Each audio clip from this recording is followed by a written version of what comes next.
Na aula de hoje a gente vai falar então sobre partida de motores elétricos, começando por algumas definições importantes. A primeira dela é o que é uma corrente nominal. A gente muitas vezes fala, né, e usa direto esses termos. Corrente nominal, a corrente nominal do motor.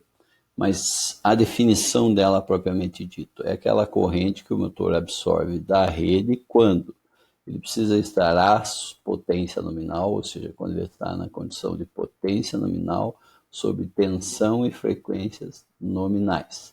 Então, dentro desses parâmetros, ele está dentro da corrente nominal. Além de depender, então, da tensão e da potência, a corrente ela também depende de quem? Do rendimento do motor e do seu fator de potência. Então, esses são os parâmetros que definem a corrente nominal de um motor.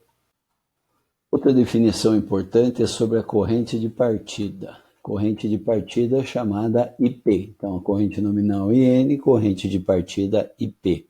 Que corrente de partida é essa? É aquela absorvida pelo motor no instante da partida. Então, quando o motor é ligado. E esse valor de corrente de partida ela é informada pelo fabricante, né? Normalmente esse valor, tanto em placa quanto em catálogo, a gente encontra ele com uma relação IP sobre N. Então, IP sobre N, por exemplo, igual a 6, um IP sobre N igual a 6, quer dizer que a corrente de partida é 6 vezes a sua corrente nominal. Tempo de partida. Então aqui, se aqui é a corrente de partida no instante da partida, agora, em quanto tempo esse motor vai levar fazendo o ciclo de partida dele? E quando que ele é considerado, então, que ele não está mais contando o tempo de partida? Quando ele atinge a sua rotação nominal. Então, desde o tempo que ele é ligado até atingir a sua rotação nominal, esse tempo é considerado o tempo de partida. Esse valor aqui, ele depende do que? Da carga acionada, por exemplo, se ele está acionando uma bomba, uma esteira transportadora, um britador, e também o tipo de partida, né? Se é a partida direta, se é a partida estrela-triângulo, soft starter ou outros tipos de partida que a gente vai ver aí. Mas esse é um dado também importante para a gente trabalhar. Pergunta: tempo de partida informado pelo fabricante? Será que depende, igual aqui, da corrente de partida, que é um dado do fabricante, IP sub N? Não. No caso do tempo de partida, ele é determinado em função do tipo da carga que ele aciona. Então, é um dimensionamento, é um levantamento de característica mecânica. A gente precisa saber, então, o conjugado resistente para calcular esse tempo de partida. E normalmente aí, se a gente está em conjugado resistente, está entrando nessa parte mecânica, isso é referenciado, então, à engenharia mecânica, ao dimensionamento dos equipamentos mecânicos. Para a elétrica, a gente precisa isso como um dado, né? Um dado do tempo de partida de determinada carga. Formação, outra definição importante. Corrente de rotor bloqueado. O que é isso? Como se chega nesse valor? É a corrente que o motor absorve quando a sua velocidade ou rotação, a velocidade de rotação é nula. Quer dizer, não tem nenhuma rotação no seu eixo e esse motor é ligado, ele recebe uma tensão. Bom, se a gente pensar em termos de concepção de partida, exatamente no instante que ele é ligado, o instante T0 mais 1, ou seja, o primeiro instante depois que ele é energizado, a sua rotação é nula, ele começa a rotacionar depois que recebe a tensão da alimentação. Então, nesse instante aqui, a sua velocidade é nula, então por isso que esse valor aqui, ó, informada pelo fabricante em relação à corrente nominal, IP sobre N. Então, é a própria relação IP sobre N lá da partida direta, é também a corrente de rotor bloqueado, porque ele está sob tensão nominal, está sem rotação. Mas ele não pode estar funcionando e abruptamente transformar sua rotação em nula. Pode, por exemplo, por um travamento no eixo, está acionando lá uma esteira transportadora que sofre um travamento nos seus rolamentos, ou um britador que sofre o travamento lá na moagem, e aí ele fica com a rotação nula. Então, o que vai acontecer com essa corrente de rotor bloqueado?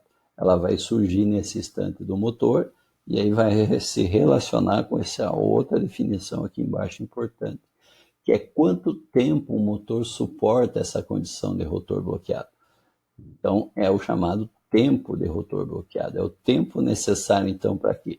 Para que o enrolamento do motor percorrido pela sua corrente de partida, que é a própria corrente de rotor bloqueado, atinja a temperatura limite, ou seja, partindo da sua temperatura de trabalho, que é em condições nominais de serviço, considerando então a temperatura ambiente no seu valor máximo, ou seja, ele vai ter um aquecimento do seu ponto de trabalho até o limite de temperatura. E o que é esse limite de temperatura? Onde o motor pode sofrer, então, um dano, uma lesão térmica, um rompimento do seu isolamento, por exemplo. Então, isso sim, esse tempo aqui de ensaio é informado pelos fabricantes e ele possui dois dados básicos: o tempo de rotor bloqueado a quente e o tempo de rotor bloqueado a frio. O que quer dizer isso? Ou quais são as diferenças entre esses dois tempos? Tempo de rotor bloqueado a quente, esse que a gente acabou de falar aqui, na verdade, saindo da temperatura de trabalho até a temperatura limite. Ou seja, o motor está em funcionamento. Então, tempo de rotor bloqueado a quente, o motor já entrou em operação, já atingiu sua temperatura de trabalho e aí sofre um travamento. Então, e por outro lado, o tempo de rotor bloqueado a frio o motor tentou fazer a partida e ele estava com o eixo bloqueado. Então, os seus enrolamentos eles estavam apenas na temperatura do ambiente no redor, não necessariamente estava circulando corrente pelos seus enrolamentos, ele estava desligado, e com isso ele tem um tempo maior, por isso que o tempo de rotor bloqueado a frio é maior que a quente, porque ele vai ter que sair do zero, atingir a sua temperatura de trabalho e depois passar para a sua temperatura limite. Então, o tempo de rotor bloqueado a quente é uma parcela do tempo de rotor bloqueado a frio. A gente pode obter esses dois dados de fabricantes, mas para efeito de proteção, estudos de proteções de motores, a gente utiliza o valor de tempo de rotor bloqueado a quente, que é informado em segundos, né? Normalmente de segundos, e aí a gente utiliza esse tempo aqui de rotor bloqueado, junto com a corrente de rotor bloqueado, para trabalhar a questão da proteção, então, dos motores.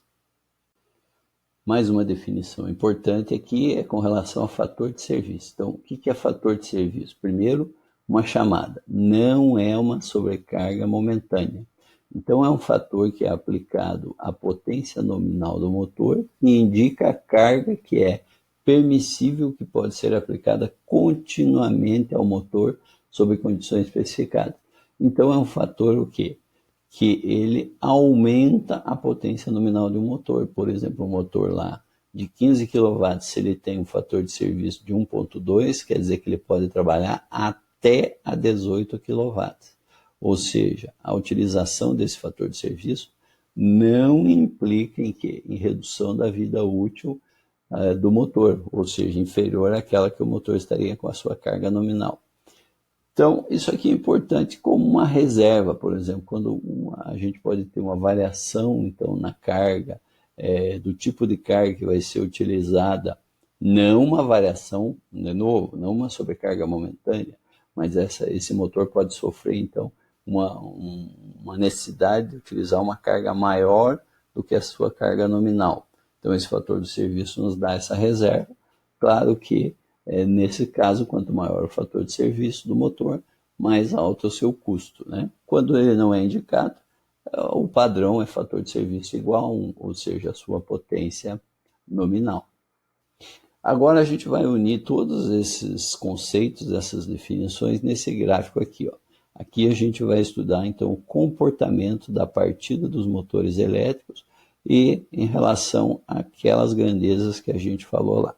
Corrente nominal está aqui, então a gente tem aqui no eixo X as correntes indicadas, no eixo Y os tempos.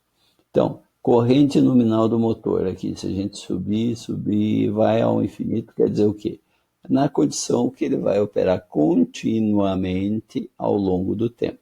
Mas vamos imaginar agora a questão da partida. No instante que ele é energizado, ligado, no primeiro momento ele tem uma magnetização, uma corrente de pico aqui, que acontece de 10 a 15 milissegundos.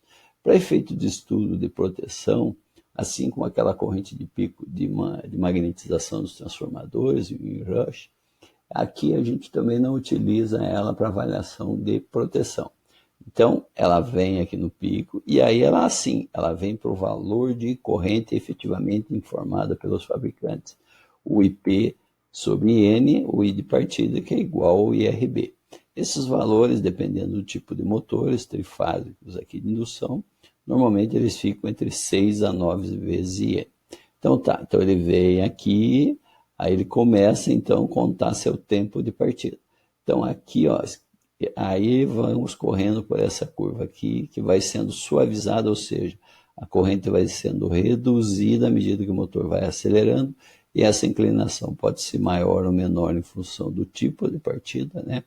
Se a partida é suave, se a partida é direta, estrela triângulo, enfim, até que chega um ponto que ele vem aqui, direto, depois finalmente na sua corrente nominal.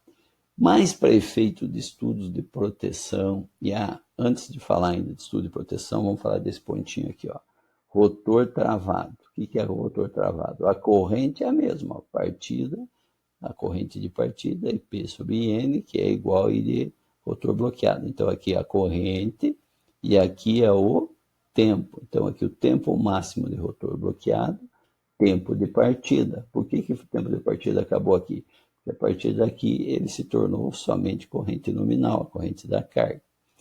Pois bem, então olhando isso, o que a gente precisa pensando em termos de proteção?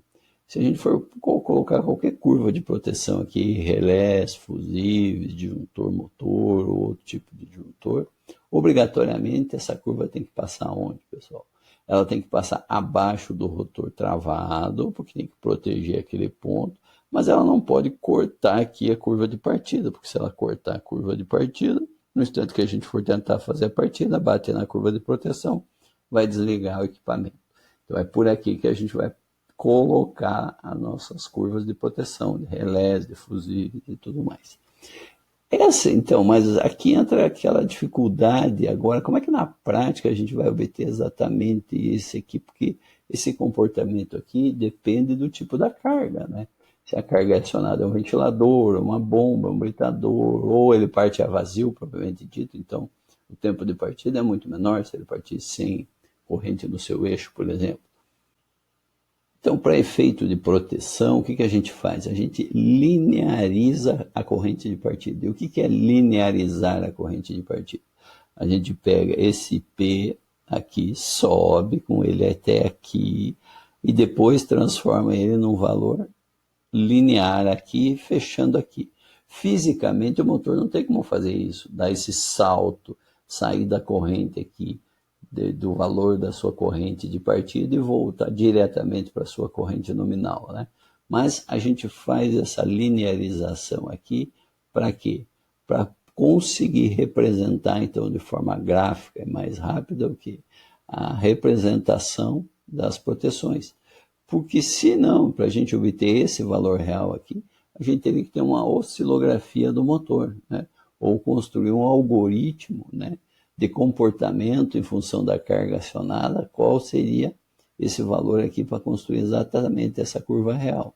Então, com essa curva linearizada aqui, a gente consegue, então, estabelecer de forma mais rápida o comportamento da partida de um motor elétrico.